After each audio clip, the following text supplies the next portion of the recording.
The force majeure clause certainly has been the focus, and as Lisa mentioned as well, those of us in the business in 9/11, 2001 know that that's force majeure clauses, which probably were always sleepers in contracts, came to light, and certainly they've come to light with regard to the pandemic. Just a couple points here. There's generally no need to change the force majeure clause that you're using, as long as you have the basics of the grocery list of the bad things that could happen and that catch-all statement, such as any other cause beyond the party's control.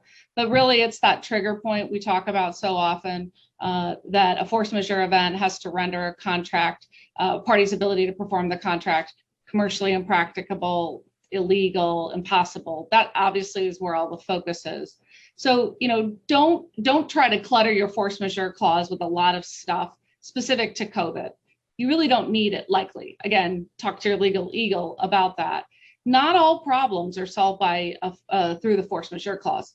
In fact, one strategy, or among many strategies that could be considered, is looking at cancellation fee schedules. Looking, in other words, at putting your business in the position that it could make a decision about having a meeting, even if it wasn't well founded in the force majeure clause, it could pay a cancellation fee that it could live with. Similarly, we see changes to deposit schedules that are also factored in on whether the meeting is going to go forward. So I definitely would say that on the force majeure side. Lisa, I know you're seeing as well lots of folks wanting to change force majeure or to be specific with regard to COVID. And I think you agree there's really no need to change the clause if it has the basics. I certainly agree. And I hope everybody's hearing Barbara and I both say, you don't need huge force majeure clauses. You don't need huge COVID clauses. Remember, a year ago, nobody had ever heard of any of this, and yet the industry shut down and everybody was excused from their contracts.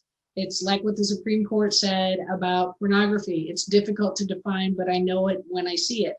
I think the only thing that needs to be changed in your clauses is timeframes, because traditionally force majeure clauses would say, you have to notify us within 10 days after the force majeure event, or your rights are waived.